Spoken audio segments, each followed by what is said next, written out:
Alright, quick hello. This is an original Tales First story and I won't over-explain. Let's start. At a family celebration, my sister thought it'd be funny to introduce my 12-year-old as a stinky niece, with cheap clothes and no future. My parents laughed along like it was normal. Then Grandma stood up, smiled, and announced that my daughter was... Their faces drained of color. Family celebrations have a special kind of noise. Not the fun kind. Not the music and laughter kind. The kind where you can hear a compliment coming 3 minutes before it hits you because it's being sharpened in someone's mouth. This one was at a rented event hall that smelled like industrial floor polish and rich people perfume.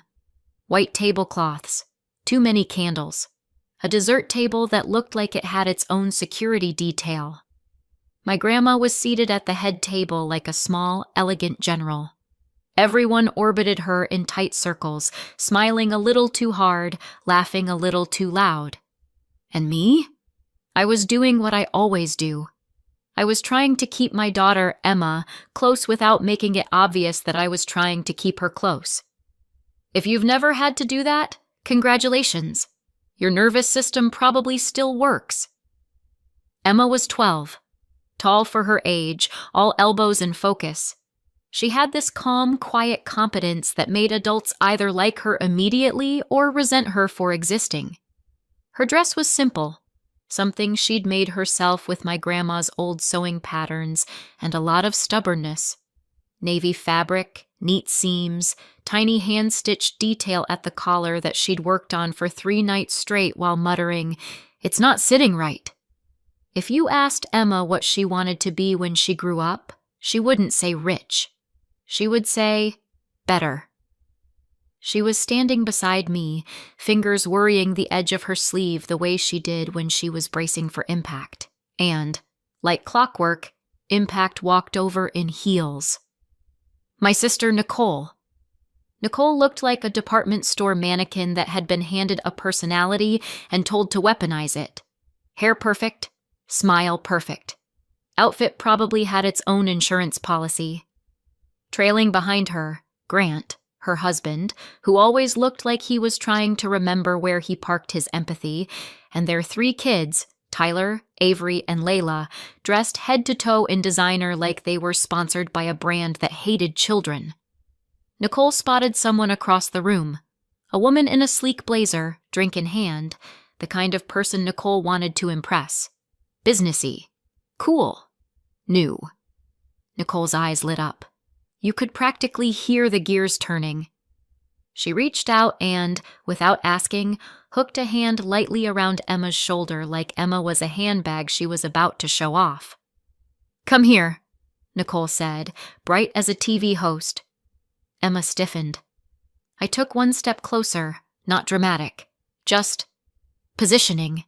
Like I was quietly placing myself between my child and a moving vehicle. Nicole dragged Emma toward the woman. "You have to meet my niece," she said, laughing already. The woman smiled politely, the way you do when someone is pulling you into a family dynamic you did not consent to. "This," Nicole announced, squeezing Emma's shoulder just a bit too tight, "is my stinky niece." She waited for the laugh like it was a punchline she'd paid money for. I felt Emma go still beside me, not frozen like a statue, still like a kid trying to become invisible.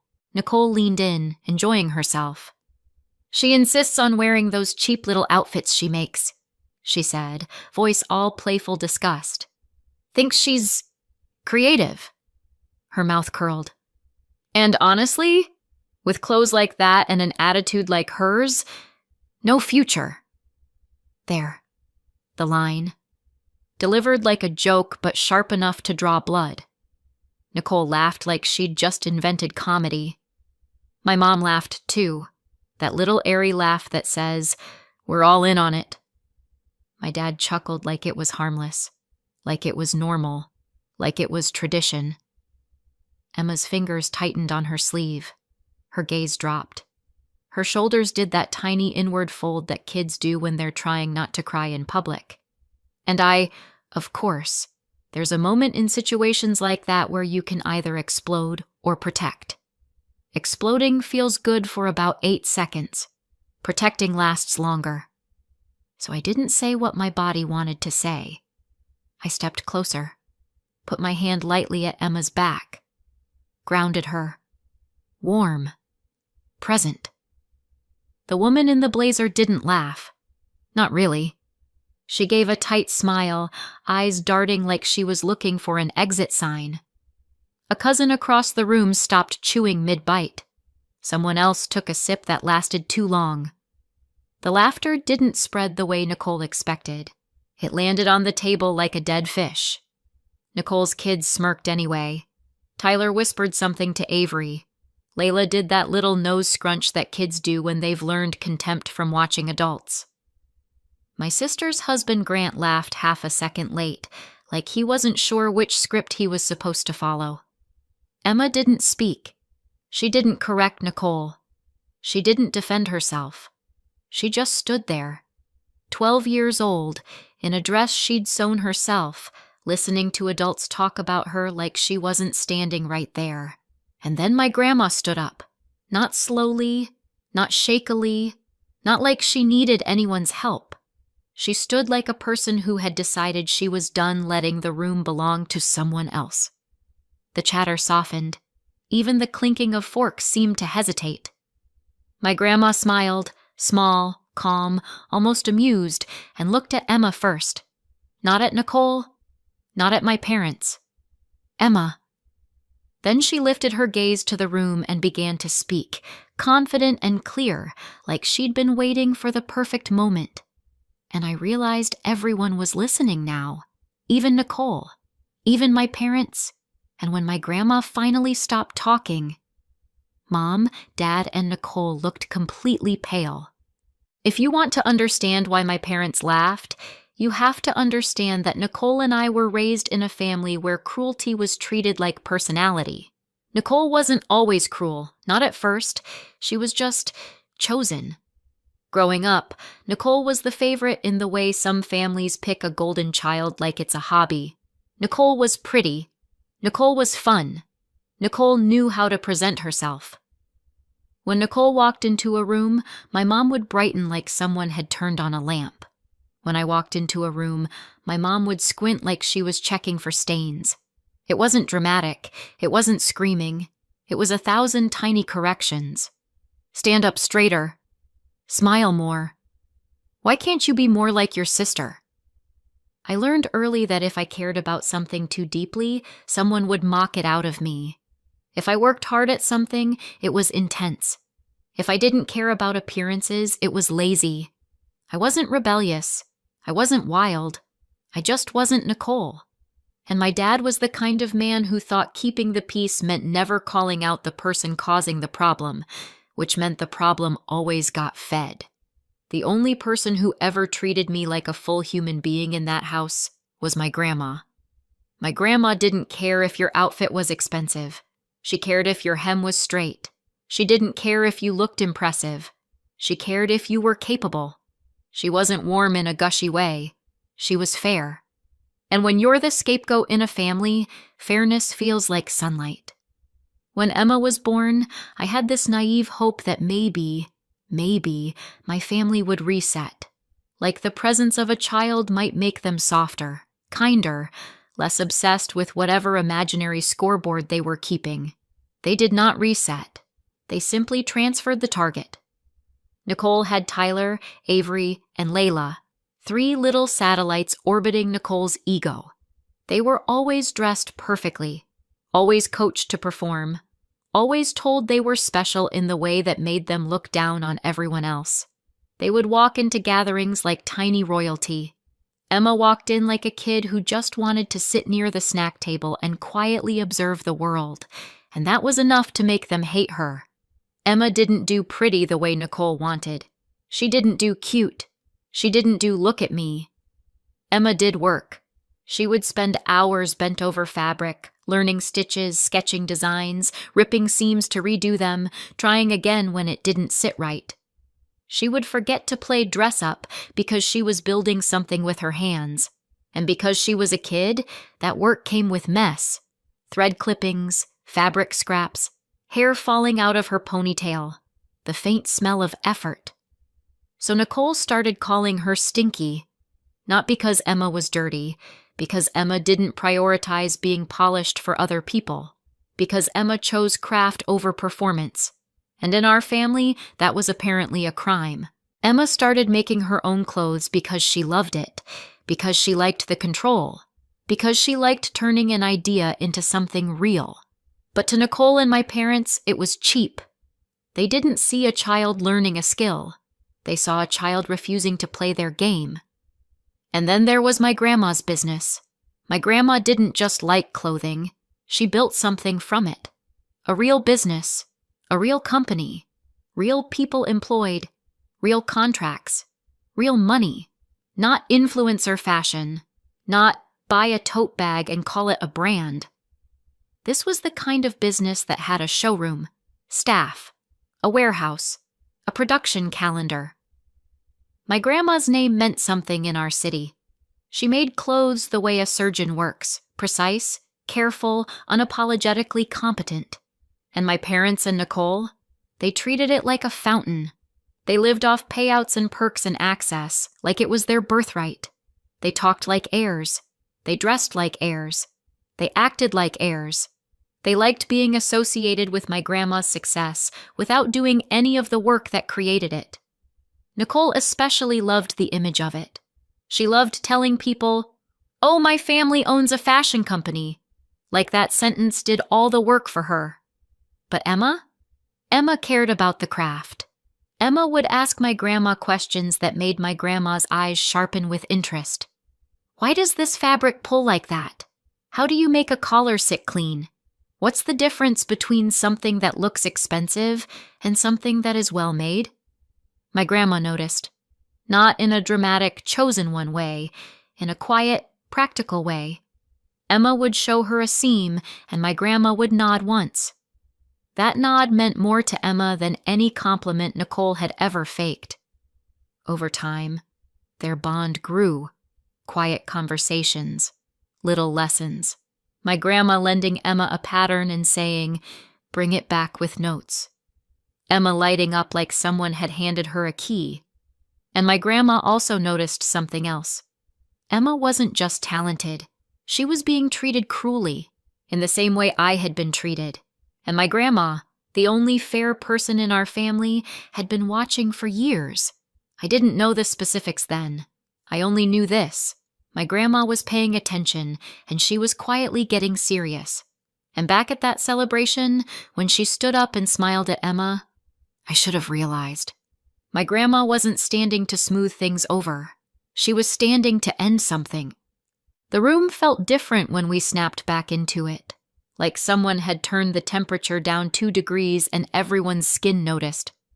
My grandma stood upright, steady, hands lightly resting on the edge of the head table as if she owned the air, which honestly, she did. She looked directly at Nicole. "You really called her Stinky in front of strangers," she said. Nicole's smile came out big and shiny. "It's just a joke." My grandma didn't raise her voice. She didn't scold. She just tilted her head slightly and said, "If it's a joke, explain what's funny." Nicole's smile twitched. "Oh, come on, Grandma," Nicole started, as if the word grandma might magically stop consequences. My grandma turned her head toward Nicole like she was turning a page. "Oh, come on me," she said. "You're a grown woman." A hush rippled through the room. My grandma walked over to Emma. Not to Nicole. Not to my parents. "Emma." She took Emma's hand gently. "Come here, sweetheart," she said, voice warm. Emma looked at me like she was asking permission to breathe. I nodded once. Emma stepped forward and my grandma squeezed her hand like she was reminding her, "You are safe. You are not alone." My dad forced a laugh, like he could laugh the moment into harmlessness. "It's a family party," Dad said. "Let's not do this right now."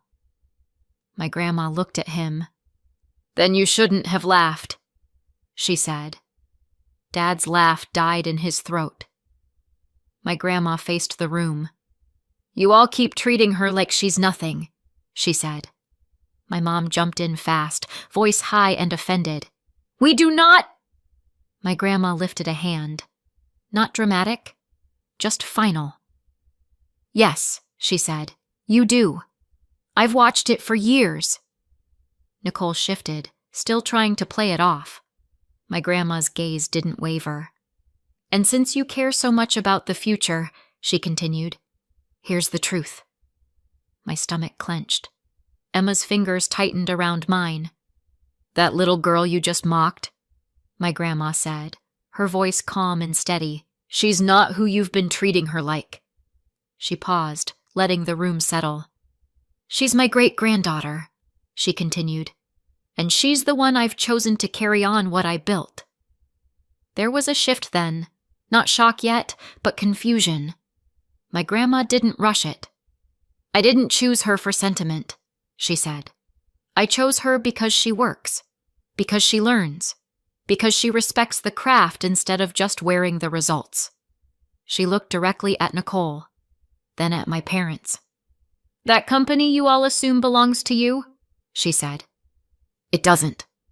Another beat. When I'm gone, it goes to her. All of it. The room made a sound. Not a gasp, not a scream. More like the collective inhale of people realizing they'd been standing on thin ice. Nicole blinked hard. What? Dad's face tightened. What did you just say? Nicole's voice shot up. You can't be serious. She's a kid. My grandma nodded once. Exactly. A kid you've been bullying. Nicole stabbed a finger toward Emma's dress. Look at her, Nicole snapped. She looks... I stepped in before the word could land. Stop talking about my child like she's not standing here, I said. Nicole's eyes flashed toward me, furious. My mom tried the soft voice, the one she used when she wanted control without looking controlling. Okay, we can talk about this later. Privately, Mom said. My grandma's smile turned cold. No, she said, because later is how you keep getting away with it. Dad leaned forward, jaw tight. You're doing this because of one stupid joke? My grandma's voice stayed level. No, she said. This didn't start tonight. Tonight was just the last time. Nicole's face was going blotchy. Panic was clawing its way through her charm. And then my grandma added calmly, like she was reading a grocery list. And before anyone starts yelling, this isn't a speech. It's already signed. The lawyer handled it weeks ago. I brought copies, just in case I would need them. Nicole's mouth opened and closed like she couldn't find a sentence that would change reality. So what? Nicole said, voice shaking. You're just cutting us out.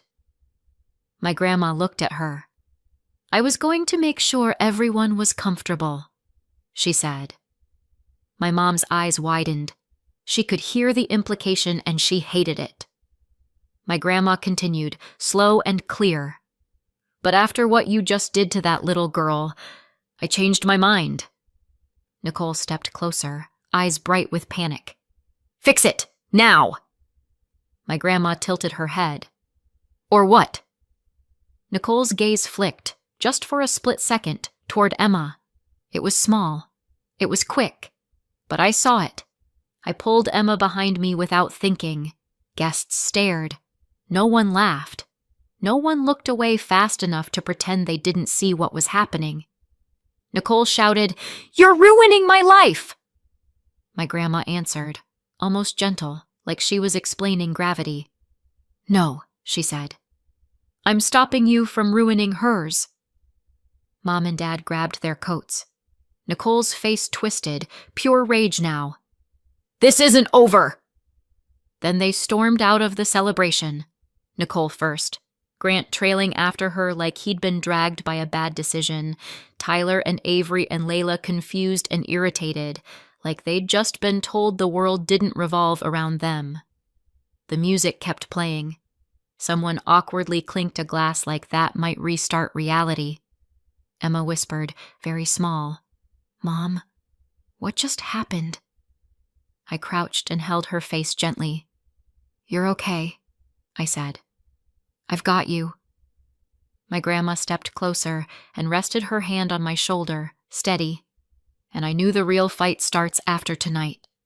The retaliation didn't start with Nicole calling me directly. That would have been too honest. It started with other people. Relatives who suddenly discovered my phone number still worked. People who hadn't checked on me in years, developing a deep spiritual concern for my grandma's well-being. My phone buzzed on a Tuesday morning. A cousin. "Hey, are you okay? Aunt says Grandma's confused and you're handling her stuff now." Another message, minutes later. "I heard you made her sign something. That's really serious, Lauren." A voice note from an aunt, soft tone, sharp implication. "We're just worried someone might be taking advantage. You know how old she is." It was the same rumor in different outfits. Grandma's confused. Lauren's controlling her. Emma's being used. I stared at the screen and felt my body go cold. Not angry yet. Cold. Because the wording was too similar, too coordinated. And then Nicole got brave enough to put her fingerprints on it. The family group chat lit up. The one that's mostly used for passive-aggressive holiday scheduling and photos of food nobody asked for. Nicole wrote, "For everyone asking, Grandma signed documents she didn't fully understand. Lauren has been isolating her and using Emma to guilt her. If anyone actually cares about Grandma, please check on her. This isn't about money, it's about protecting her." I read it twice. Then I laughed once, out loud, alone in my kitchen. Because nothing screams, "This isn't about money," like a paragraph about documents. Emma walked in with her backpack and paused when she saw my face. "Mom?" she asked. I put my phone face down like it was something poisonous. "Nothing you need to carry," I said. "Go wash your hands." She hesitated. "Is it because of me?" That question hit me in a place I didn't like. I kept my voice even. "No, this is because adults can't handle consequences." She nodded, but I could see it. The guilt was already trying to make itself a home in her chest. So I did what I've learned to do with people like my family. I took receipts. I saved screenshots. I saved voice notes. I made a folder. I titled it something boring, because boring is how you stay sane. Messages. Then I drove to my grandma's house. I didn't march in dramatic. I didn't cry. I sat down, opened the folder, and showed her what they were saying, what Nicole had written in her own words. My grandma read quietly. Then she looked up, calm as stone. "So that's the story she picked," she said. I swallowed. "They're telling people you're not you." My grandma nodded once. "Fine." She picked up her phone and called her attorney. Speakerphone. No mystery. No theatrics. Just adults handling adult consequences. I listened as my grandma, in her measured voice, said things like, "Send a letter. Stop the defamation." Then I asked the question that had been buzzing in my brain like a fly. "Can they undo it?" I asked. My grandma didn't blink. "No," she said. "It's already done properly." Plain English. Grounded. Final. I breathed out slowly. That night my phone rang. Dad. And the second I saw his name, I knew the smear campaign had hit the stage where it stops pretending to be concerned and starts being angry. I didn't answer. He left a voicemail. It was short, sharp, and full of the kind of rage that tries to sound like authority. "Lauren," Dad snapped, "you're going to fix this. You're going to stop embarrassing this family. Call me back." I saved it. And 2 days later, my doorbell camera pinged. I looked at my phone, and there they were. Mom, Dad, Nicole, Grant, Tyler, Avery, Layla, all on my porch like they were auditioning for most insincere apology. Mom was smiling so hard it looked painful. Dad had his jaw set like he was already mad at me for not solving the problem they created. Nicole's face was bright and sweet in the way that makes your skin crawl. I opened the door but didn't step aside. Mom started immediately. "Sweetheart, we just want to talk. We've been praying." Nicole leaned forward, soft voice. "We love her. We love you. We're family." Dad jumped in. "Enough drama. Tell Grandma to stop this." There it was. Not an apology. A demand. I blinked. "That's why you're here." Mom clutched her chest. "We didn't mean it. It was a joke." I kept my voice level. "A joke is funny. That was humiliation." Nicole laughed like she still believed she could charm reality into changing shape.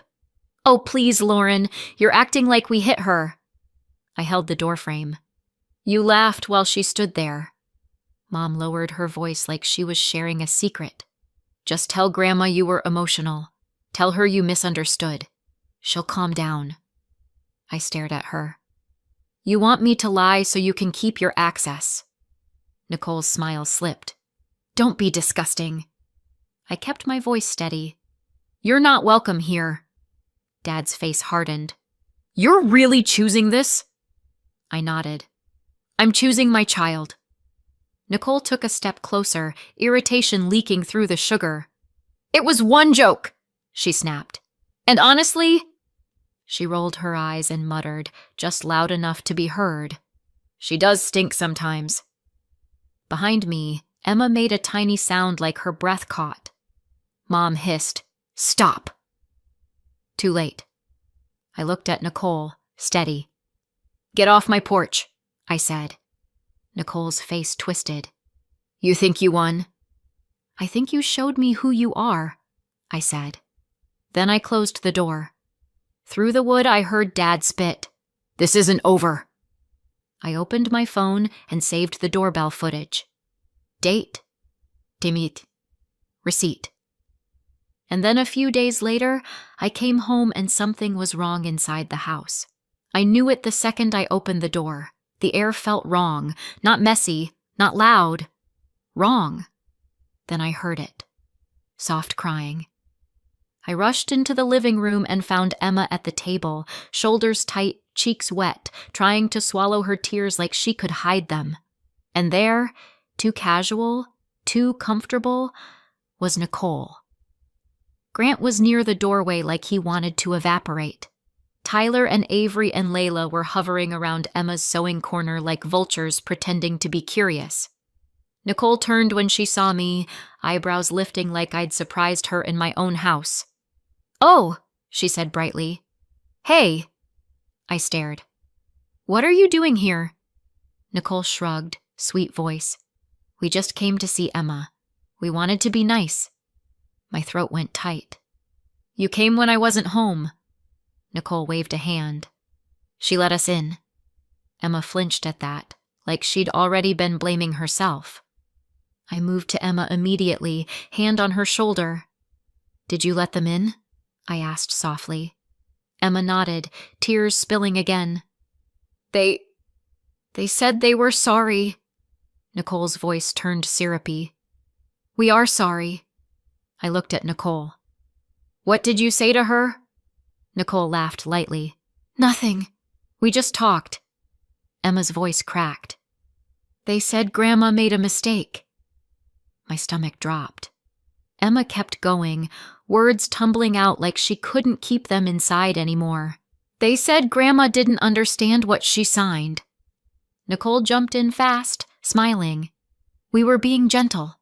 We didn't want to upset her." Emma wiped her face with her sleeve. "They said, if I just told Grandma they were nice to me." I froze. "Nice how?" Emma swallowed.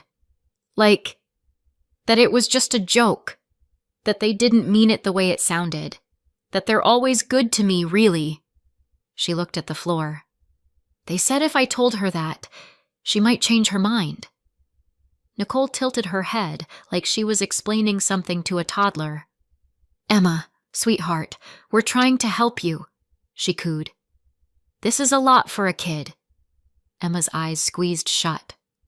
"And they said, if I don't fix it, I'll be the reason Mom's family is broken." That line landed like a rock, a threat disguised as concern. Classic Nicole. I crouched beside Emma. "Hey, look at me." Emma's eyes met mine, terrified. "That is not your job," I said, slow and clear. "That is not your burden." Behind us, there was a small clatter. I turned. Layla was too close to the sewing machine. Tyler was smirking. Avery had a piece of fabric in her hands like it was trash. "Don't touch that," I said, voice flat. Tyler shrugged. "We were just looking." I stepped over, and my stomach sank further. The machine looked wrong. Thread tangled in a way that didn't happen by accident.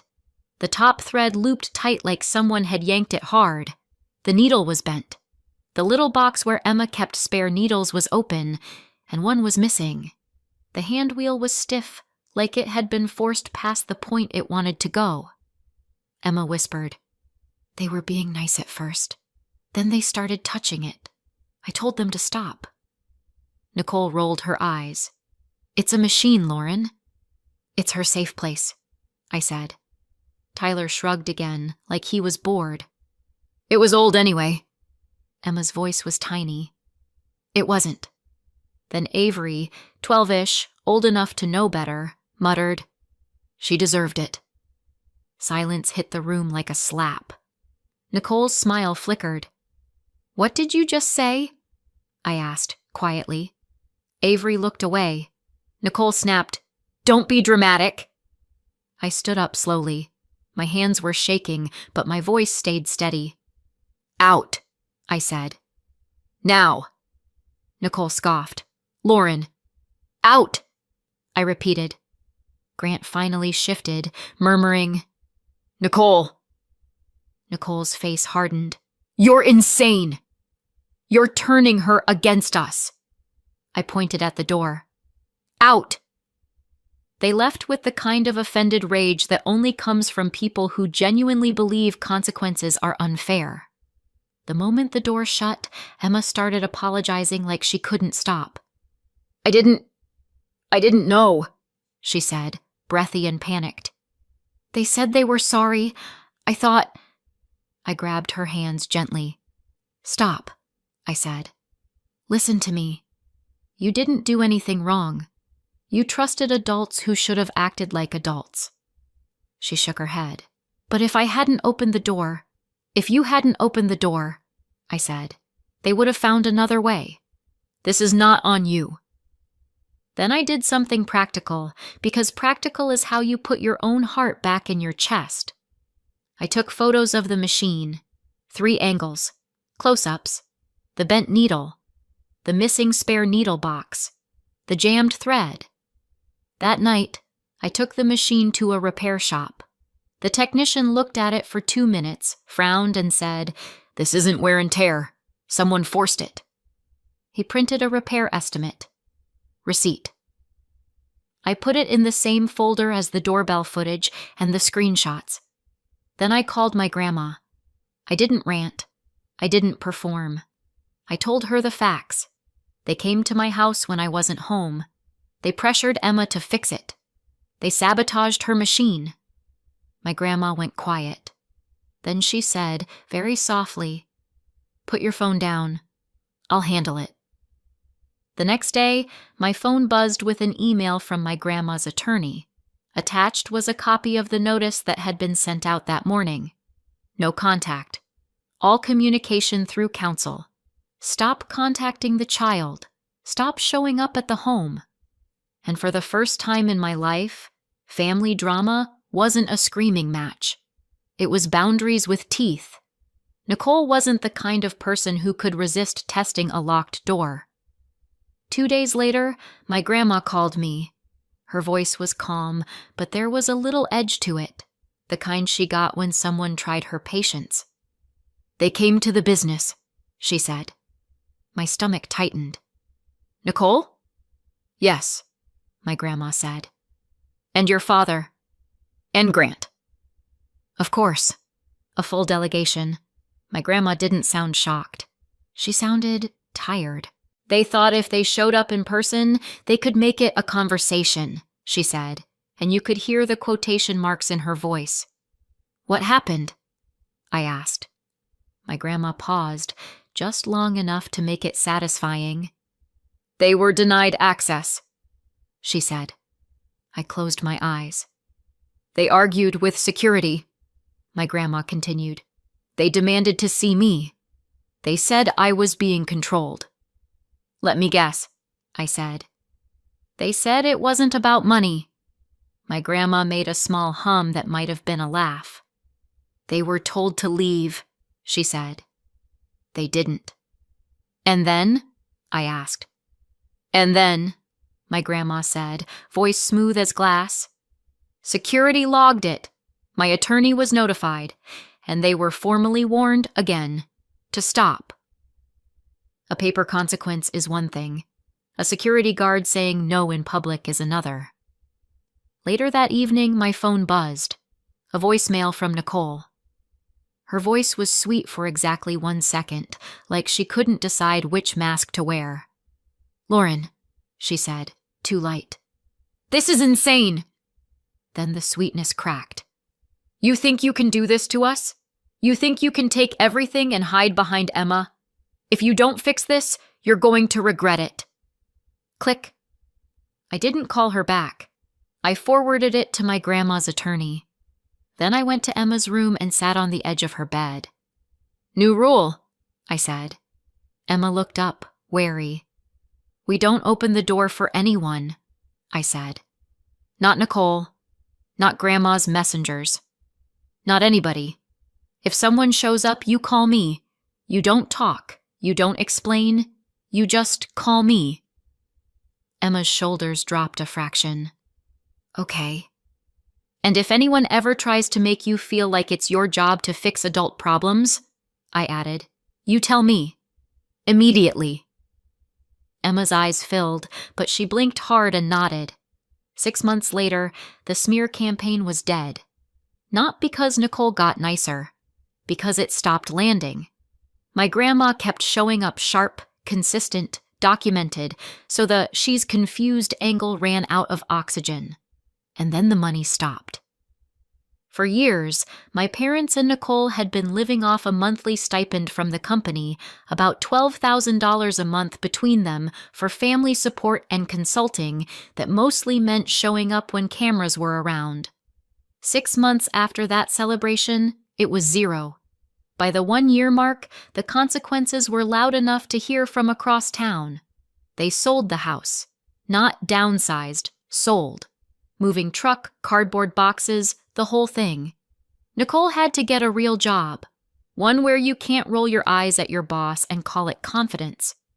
She didn't last long at the first one, or the second. My dad tried too, until someone younger than him told him what to do, and he acted like that was oppression. My mom started listing her barely worn designer stuff online like it was a business. It wasn't. It was liquidation. And Nicole's kids, Tyler, Avery, and Layla, lost their minds. They'd been raised like designer labels were basic human rights. When the labels disappeared, the tantrums didn't. Loud public meltdowns, screaming over shoes, melting down over being told no. I didn't learn any of this because I was hunting gossip. I learned it because they kept trying to reach me. New numbers, new emails, relatives sent as messengers. And every time, the same thing leaked out. They didn't miss Emma. They missed the money. We stayed no contact. We replaced Emma's sewing machine. And one night, about a year later, I walked past her room and heard that steady hum again. Calm, stubborn, normal. I peeked in. Emma was bent over fabric, focused, hands steady. No flinching, no shrinking. Just my daughter working like she finally believed she was allowed to take up space. So what do you think? Did my grandmother do the right thing, or did she go too far? Let me know in the comments and subscribe for more.